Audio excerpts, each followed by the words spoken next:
बिस्मिल्लाहिर्रहमानिर्रहीम। अस्सलाम वालेकुम नाज़रीन। आज मैंने अपने प्रोग्राम में आपको दो मुख्तलिफ वाक़यात सुनाने और शायद इस वजह से कि उन वाक़यात को बुनियाद बना के आप उस हकीकत को या उस तज्ज़िये को समझ सकें कि जो मैं आपके गोश गुज़ार करना चाहता हूँ। आपको याद होगा कि आज से तकरीबन कोई 3-4 दिन पहले मैंने अपनी वीडियो में आपको हरनपुर विक्टोरिया ब्रिज दिखाई थी और मैंने आपको उसके उस इलाके के और दरिया जेहलम के दोनों तरफ बसने वालों के मसाइल से आगाह किया था। अब जब मैं उस ब्रिज पे था और उसकी शूट से जब हम फ्री हुए और पैकअप कर रहे थे, तो वापसी पे एक गाड़ी में मुझे अपना एक पुराना जो जानने वाला है वो मिल गया और वो तहरीक इंसाफ का बड़ा सरगर्म कारकुन था। तो आपको पता है कि अब तो कोरोना भी नहीं है और अब इस तरह की कोई वबा भी अल्हम्दुलिल्लाह पाकिस्तान में, दुनिया में नहीं है। तो उसने मास्क भी लगा रखा था और सर को भी लपेटा हुआ था, तो मुझे बड़ी हैरानी हुई।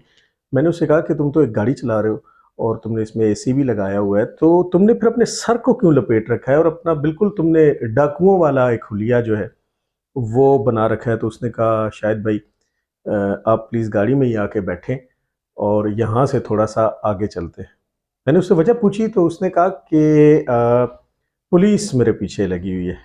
मैंने कहा किस लिए? तो तब मुझे पता चला कि वो भी चूँकि तहरीक इंसाफ का बड़ा सरगर्म कारकुन था और 9 मई के वाक़यात के बाद, हालाँकि उसके बकौल उसने किसी भी हंगामे में या किसी भी तोड़-फोड़ या जलाओ-घराओ में हिस्सा नहीं लिया। अलबत्ता ये है कि ज़ाहिर है इमरान खान के जमात का कारकुन था, तो उसने अपने लीडर के हक़ में नारेबाज़ी भी की, शायद कोई सोशल मीडिया पे गालम-गलूच भी किया या व्हाट्सोएवर।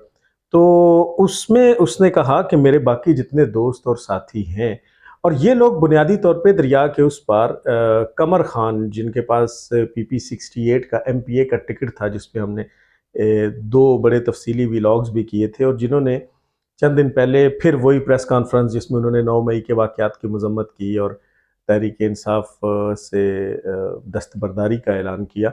तो ये बुनियादी तौर पे उस कमर खान के हामी लोग थे और इन्होंने मतलब जैसे ही ये सारा वाक़या हो गया तो कमर खान की जो फैक्ट्री है कमर चाय की, उसको सील कर दिया गया था। और उसके बाद जितने भी लोग हैं बेचारे जो थोड़ी-थोड़ी तनख्वाहों पे वहाँ पे काम करते थे। अब ये लोग देखें ना कि वैसे तो बड़ी बातें करते हैं और इंसाफ के नारे लगाते हैं, और आपको मालूम है कि इस वक़्त भी मज़दूर की जो कम से कम तनख्वाह है वो 27,000 रुपए है। लेकिन वहाँ 12,000, 15 और 18,000 पे भी उन्होंने लोग रखे हुए थे। बहरहाल वो एक डिफरेंट इशू है। तो ये जो मेरा जानने वाला था, जो मेरा दोस्त था, ये उसमें शामिल था। तो अब वो छुपते फिर रहे हैं। उसने कहा कि उसके बाकी कुछ साथी जो हैं वो तो कराची चले गए हैं ताकि पंजाब की पुलिस उनको ना पकड़ सके वगैरह वगैरह। तो मैंने उससे कहा कि यार तुम मुझे ये बताओ कि तुम अपने फैमिली को फीड करते हो, मैं जानता हूँ, और बहुत से लोग ऐसे हैं वहाँ कमर खान साहब की फैक्ट्री में कि जो अपनी फैमिली को फीड करते थे। तो तुम लोगों ने ये क्या किया? तुम्हें क्या ज़रूरत थी और कौन-सी ऐसी इंस्पायरेशन थी कि तुम खान के पीछे लग गए? तो उसने कहा नहीं, खान ने हमारा दिल चोरी कर लिया था। मैंने कहा चोरियाँ तो खान ने बड़ी की हैं, और तुम जो यूथिये हो, तुम जो इंसाफ़ी कारकुन हो, तुम लोगों के दिल चोरी नहीं हुए। तुम लोगों के दिमाग, तुम लोगों की अक्ल व दानिश जो है वो चोरी कर ली गई और सलब कर लिया गया। अब बंदा ये पूछे कि आज से चंद दिन पहले एक इंटरनेशनल चैनल को अनसेंसर्ड प्रोग्राम में एक गोरे को, एक गैर मुल्की को इंटरव्यू देते हुए उसने खान साहब से ये सवाल किया कि आप ये बताएं कि क्या आप अपने बच्चों से मिलना चाहेंगे? तो खान साहब ने कहा कि नहीं, देखें पाकिस्तान में बड़ा ख़तरा है, तो मैं बच्चों को यहाँ नहीं बुलाऊंगा, और ये तो ख़तरनाक मुल्क है, तो ख़तरनाक मुल्क में मेरे बच्चे नहीं आएंगे। बंदा पूछे कि ये जो आपकी वजह से जलील हो रहे हैं और जो जेलों में चले गए हैं, जिनका मिलिट्री कोर्ट्स के अंदर ट्रायल हो रहा है, जिनके बूढ़े माँ बाप सड़कों पे रुल रहे हैं, जिनकी माएँ सोशल मीडिया पे आके हाथ जोड़ रही हैं, माफिया मांग रही हैं, बुजुर्ग औरतें, बापर्दा खवातीन जिन्होंने आज तक अपने घरों से कदम बाहर नहीं निकाले, जिनके सरों से चादरें या दुपट्टे कभी नहीं सिरके, वो आपके इस नाम नेहाद तहरीके इंसाफ के पीछे अब सड़कों पे आके जब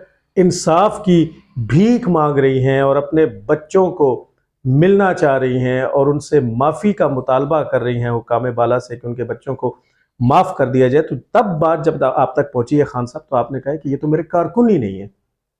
आपने तो वो जैसे आपका एक पालतू शहबाज गिल कहता होता था ना कि रंदा फेर देंगे, तो आपने तो अपने ही इंसाफियों के ऊपर रंदा फेर दिया है। इससे बढ़ के रंदा फेरना क्या होगा कि जब उनकी माएँ, उनके वालिदैन, वो बुजुर्ग, वो आपके ऊपर 2 हरफ भेजते हुए अपने बच्चों की वापसी का मुतालबा कर रहे हैं, तो आपने अपने कारकुनान से दस्तबरदारी और ला ताल्लुकी का ऐलान किया है। जबकि चंद दिन पहले इन्हीं कारकुनान के बारे में आपकी ऑडियो थी और आपने क्या कहा था अपने खिताब में? आपने कहा था कि निकलो और मर जाओ, इस मुल्क की खातिर मर जाओ, तो आप अपने बच्चों को बुलाएं। सनम जावेद और वो तैयबा गुल जो हैं, उनसे मेरे लाख इख्तलाफात से, उनकी ज़बानें बड़ी गलीज़ ज़बानें हैं। औरत ज़ात होने के बावजूद उन्होंने, अब आप ऑडियोज़ देख सकते हैं, वीडियोज़ देख सकते हैं यूट्यूब के ऊपर, कि औरत ज़ात होने के बावजूद सनम जावेद ने जो घटिया, गंदी और थर्ड क्लास ज़बान इस्तेमाल की थी 9 मई को, और जिस तरीके से उसने फ़ौजियों को कुत्ते के बच्चे कहा था, और उसके बाद कुछ ऐसी गालियां भी दी थी कि जो मैं यहाँ पे दोहरा भी नहीं सकता। वो आप खुद देखें कि सनम जावेद ने क्या बकवास की थी, और सनम जावेद की किस कदर घटिया जुबान है, जो बहरहाल किसी शरीफ औरत की नहीं हो सकती। हर घर में औरतें हैं, हर घर में माएँ हैं, बहनें हैं, बीवियां हैं, बेटियां हैं। आप कभी ये बर्दाश्त नहीं करेंगे कि चाहे वजह कुछ भी हो, जब मोहल्ले में भी लड़ाई हो जाती है तो हम औरतों को कहते हैं कि आप अंदर रहें, हम मर्द देख लेंगे। चे जाए कि आपके घर की औरतें बाहर सड़कों पे निकलें और ऐसी ऐसी वाहियात गुफ्तगू करे, गंदी गालियां निकाले, उनके सर पे भी दुपट्टा ना हो, वो बोतलें पानी की उठाए सड़कों पे भागती फिरे, उनसे लाख इख्तलाफ से। लेकिन उसका ड्रॉप सीन क्या हुआ?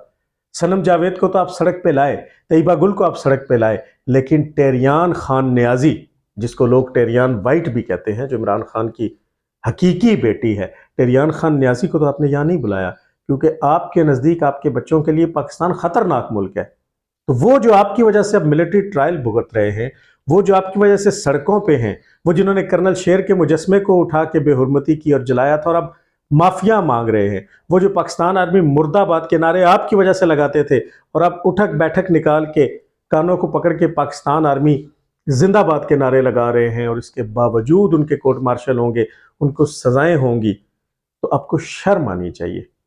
यही हाल है, यही वो वाक़या है। अब आप अपने अपने इलाके में देखें कि ये जो यूथिये हैं, और अब हाल तो यह है कि आपके जो सोशल मीडिया के बड़े बड़े गुर्गे थे, वो भी भागते फिर रहे हैं, और वो जो एक गंजा शैतान, वो जिसको कल अपने वीडियो में हमारे भाई असद तूर ने गंजा गिद्ध कहा, वजाहत सईद खान, वो जो हड्डी लेता था, उसको जब इस्टेब्लिशमेंट उस वक्त की जो थी वो हड्डियां डालती थी, और उसके बाद उसकी जर्नलिज्म का ये हाल था कि वो कभी तो प्राइम मिनिस्टर हाउस की भैंसों के दरमियान खड़ा होकर महाज के नाम से शो कर रहा होता था, कभी वो फौजी तनसीबात के ऊपर राइफलें पकड़ के महाज के नाम से शो कर रहा होता था, और तो और वो शायद वो वाहिद जर्नलिस्ट नाम नेहाद था पाकिस्तान का, जो प्राइम मिनिस्टर हाउस के वाशरूम के बाद टब्स में बैठ के आपको बता रहा होता था, देखें जी इसकी टूटियाँ जो है वो गोल्डन कलर की हैं। मेरा ख्याल है यहाँ मेरे घर में भी वैसी ही टैप्स जो हैं वो लगी हुई हैं, यहाँ पे बहुत से घरों में गोल्डन कलर की टूटियाँ या टैप्स जो हैं वो लगी हुई हैं। तो मुझे समझ नहीं आती कि ये कौन सा जर्नलिज्म था जिसमें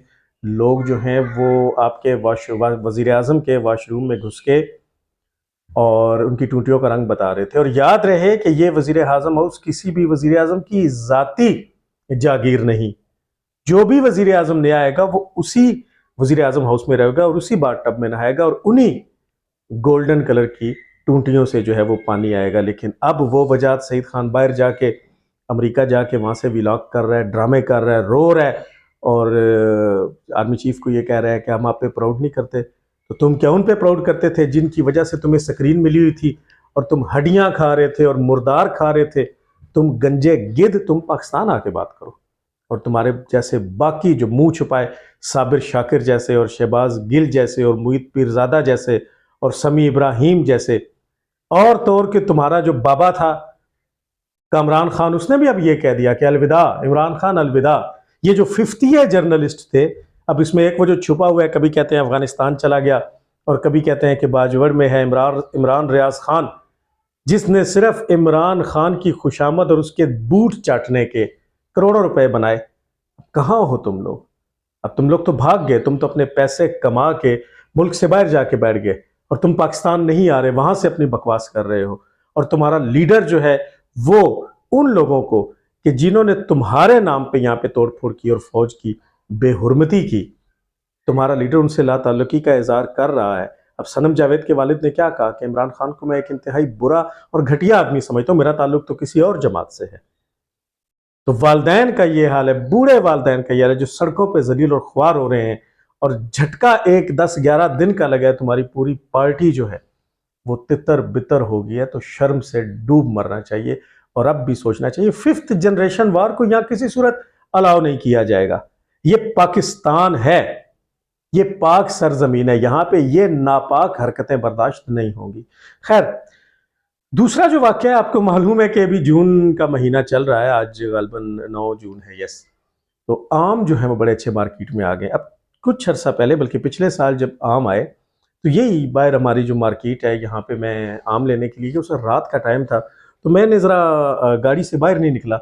मैंने गाड़ी के अंदर से ही उस फ्रूट वाले से कहा कि मुझे एक ज़रा ज़्यादा तादाद में मैंने उससे आम लिए। जब आम लेके मैं घर आया तो देखा तो वो आम सारे ख़राब थे, कोई तो जो बिल्कुल वो पिलपिले हो गए थे, कुछ जो है वो दाग वाले थे, खाने के काबिल नहीं थे। घर वालों से मेरा झगड़ा अलग हुआ, उन्होंने मुझे कहा कि इसको वापस करके आओ। वापस तो मैं करने नहीं गया कि अब क्या मैं दोबारा आमों का शापर जो है वो लेके जाऊं।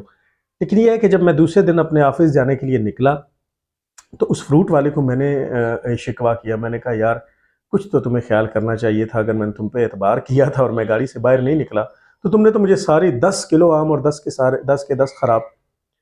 तो उसने खैर थोड़ा चिकनी चुपड़ी बात की कि साहब आप वापस ले आते, मैं तब्दील कर देता, वगैरह वगैरह। चंद दिन गुजरे और चंद दिन बाद दोबारा उसी फ्रूट, चूँकि वो एक ही फ्रूट वाला है, उसी से हम फ्रूट या सब्जी वगैरह लेते हैं। मैं दोबारा उसके पास गया और उससे मैंने आम देखे और उनको मैंने बड़ा ठोक बजा के, जिसे कहते हैं, चेक किया। तो मैंने उससे कहा कि यार मुझे एक पेटी ही दे दो। अब जो आम उसने डिस्प्ले में रखे हुए थे वो तो बड़े अच्छे थे, पेटी वो जो गत्ते की बनी होती है वो एक कार्टन मैंने उससे फिर ले लिया जिसमें 11-12 किलो गालबन आम थे। अब मैं जब उसको लेके आया तो उसको जब खोला तो ऊपर तो बड़ी खूबसूरत सी रंग बिरंगी कलियां सी थी, लेकिन नीचे दोबारा वही गंदे आम थे। अब के बार मुझे बड़ा गुस्सा आया, मैंने वो पेटी गाड़ी में रखी और उसके पास गया, मैं उससे लड़ा और मैंने कहा तुम्हें शर्म आनी चाहिए, तुमने वही गंद मुझे नई पैकिंग में दे दिया है, अब तुम मेरे पैसे वापस करोगे, ये रखो और मेरे पैसे वापस लो, और आइंदा मैं तुम्हारे पास नहीं आऊंगा। ये वाक्या कल जन्म लेने वाली इस्तेहकाम पाकिस्तान पार्टी IPP, उसके ऊपर बड़ा सादिक आता है। इस्तेहकाम पाकिस्तान पार्टी IPP वही नई खूबसूरत सी पैकिंग है, वो बड़ा प्यारा सा डब्बा है जिसको जब हम खोलते हैं तो उसके ऊपर आपको कुछ चमकीली सतरंगी किस्म की कलियां भी नज़र आती हैं, लेकिन उसके नीचे वही गंदे आम है, उसके नीचे वही गंद बला है। वो साबका तहरीके इंसाफ है, उन्हें पता है कि तहरीके इंसाफ माइनस इमरान खान कुछ नहीं है। इमरान खान का वोट बैंक आज भी मौजूद है, और आज भी अगर आप यहाँ पे इलेक्शन करवा दें, उसकी वजह जो कोई भी हो, चाहे वो 5th जनरेशन वार के शख्साना हो, या चाहे इमरान खान से इश्क हो, या कुछ भी हो, वजह जो भी हो, लेकिन बहरहाल इमरान खान का वोट बैंक जो है वो है आज भी। अगर शफाफ, गैर जानिबदार और फेयर इलेक्शन हो जाते हैं तो इमरान खान 2/3 मेजॉरिटी ले जाएंगे, लेकिन जाहिर है कि अब ऐसा होने नहीं दिया जाएगा। तो वो लोग तहरीके इंसाफ, अगर आप अब एक ऐसी पाकिस्तान तहरीके इंसाफ के लिए इलेक्शन लड़ते हैं जिसमें इमरान खान नहीं है, तो कोई शख्स जो है वो अब वोट नहीं देगा। तो अब जाहिर है कि जहांगीर तरीन को या बड़ों को, किंग्स को, एक ऐसी पार्टी की ज़रूरत थी कि जिसके साथ से तहरीके इंसाफ का नाम जो है वो हटाया जाए। तो अब उन्होंने वो, आपने देखा कि कल उसमें अली जैदी जिसने यहाँ पे गोली खानी थी वो भी मुंह छुपाते फिर रहे थे। फवाद चौधरी साहब जनाब, वो कभी मुंह छुपाते थे, कभी अपना सर जो है वो टेबल के ऊपर रख लेते थे। तो वो कोई फ्रेश या खुश नहीं थे। ये बिल्कुल ऐसे ही है जैसे पीपल्स पार्टी से पीपल्स पार्टी पैट्रियट बनी थी, जैसे MQM से पाक सरजमीन पार्टी बनी थी, जैसे बाप पार्टी को बनाया गया था, जैसे पाकिस्तान मुस्लिम लीग नून से पाकिस्तान मुस्लिम लीग काफ बनी थी। तो ये जो पार्टियों में से पार्टियों के बच्चे पैदा होते हैं, आप क्या समझते हैं कि क्या जहांगीर तरीन में इतना तप्पड़ है, या जहांगीर तरीन जो है वो कोई ऐसी एक खुशगवार माजी रखते हैं, या जहांगीर तरीन कोई ऐसी कदावर शख्सियत है कि जो वज़ीर आज़म बनेंगे, जबकि इस वक्त नाअहल हैं। तो नाअहल जहांगीर तरीन की जो पार्टी है वो तहरीक इंसाफ की एक जदीद शक्ल है, एक नई पैकिंग है जिसके ऊपर खूबसूरत सी कलियां भी हैं और नीचे वही गंदे आम हैं। अब इसी तरह की गंदे आमों वाली एक पेटी जो है वो परवेज़ खटक साहब सुना है कि बना रहे हैं और वो पख्तूनख्वा में होगी। और इसी तरह की एक गंदे आमों वाली पेटी जो है वो डब्बा पीर जो हैं मिस्टर शाह महमूद मुल्तानी कुरैशी वो भी बना रहे हैं। वो बुनियादी तौर पे मौजूदा जो एग्जिस्टिंग जो 60-65 लोगों की अब तहरीक इंसाफ रह गई है, उसको टेक ओवर करने के चक्कर में है, क्योंकि वो अपने आप को बहुत बड़ा लीडर, एक तो बहुत बड़ा भी समझते हैं, दूसरा लीडर भी समझते हैं। तो मेरा नहीं ख्याल कि यहाँ एक की 10 भी हो जाए तो वोट मिल सके। ये बिल्कुल ऐसे ही ख़त्म हो जाएंगी कि जैसे पाक सरजमीन पार्टी जो है वो ख़त्म हो गई थी। हाँ, अलबत्ता ये इलेक्शन में थोड़ा सा डिस्टर्ब करेंगे कि ये खुद तो नहीं बना सकेंगे, मुख्तलिफ जमातों के साथ शामिल हो जाएंगे, लेकिन कोई बड़ा डेंट, कोई बड़ा गैप ऐसा होने का इम्कान जो है वो नज़र नहीं आता। आज जुम्मतुल मुबारक का दिन है जी, और शुनीद इस्लामाबाद में जो गूंज है वो यही है कि अब शायद चंद घंटों की बात रह गई है, शायद एक आध दिन की बात रह गई है कि अब खान साहब की जो फाइनल गिरफ्तारी है, फाइनल इन दैट सेंस के जिसमें फिर वापसी नहीं होगी, वो अब होने वाली है। प्रिजनर वैन जो है उसको तैयार कर लिया गया है। लेकिन एक खबर बहरहाल ये भी है कि इमरान खान साहब को अब आखिरी एक ऑप्शन ये ज़रूर दिया जाएगा कि वो हमेशा की जिलावतनी इख्तियार कर ले। अगर वो हमेशा की जिलावतनी इख्तियार करने पर राज़ी होते हैं तो उन्हें बाहर भिजवा दिया जाएगा, अदरवाइज़ फिर ये है कि वो जेल में रहेंगे। अब अगर वो जेल में रहते हैं या जिलावतनी इख्तियार करते हैं, इन दोनों सूरतों में बुशरा मानिका जो है, बुशरा पीरनी पिंकी जो है वो साथ नहीं होगी, उसको साथ से हटा दिया जाएगा। बुशरा का जो असल खावंद है, जो खावंद मानिका, उसमें से जो उसका बेटा है इब्राहिम मानिका, उनके अरबों रुपए के स्कैंडल सामने आ चुके हैं और उनको मुख्तलिफ जो केसेस हैं वो उस पर डाल दिए गए हैं। शायद उसकी गिरफ्तारी हो गई और अभी सामने नहीं है, और शायद होने वाली है। एक और अहम डेवलपमेंट कल ये हुई कि अरशद शरीफ की वालदा की जानिब से एक पटिशन दायर की गई है जिसमें हैरत अंगेज तौर पे उन लोगों को नामजद किया गया है जो अरशद शरीफ की मौत से लेकर आज के दिन तक उसको कैश करवाते रहे और उसकी तस्वीरें लगाते रहे और बड़ा उसका ख्याल करते रहे। अब उसमें कौन कौन से लोग हैं? पटिशन के मुताबिक इंक्वायरी में शामिल किए जाने वालों में इमरान अहमद खान न्याजी साहब शामिल हैं, इसके अंदर मुराद सईद जो है वो शामिल है, इसके अंदर फैसल वावडा शामिल है, इसके अंदर वो ARY का मालिक जो है सलमान इकबाल वो शामिल है, एक दो लोग और शामिल हैं। तो ये केस अब एक नया रुख जो है वो इख्तियार करता जा रहा है। अदालतों में अलबत्ता एक ग्रैंड किस्म की सेल ज़मानतों की जारी है, लेकिन मेरा तज्जिया है, मुझे नहीं लगता कि अब ये अदालतें मज़ीद कोई ज़्यादा कवर जो है वो दे सकेगी। मुल्की सियासत में क्या होता है इंशाअल्लाह हम आपको बाखबर रखेंगे। अगले व्लॉग में दोबारा आपसे मुलाकात होगी।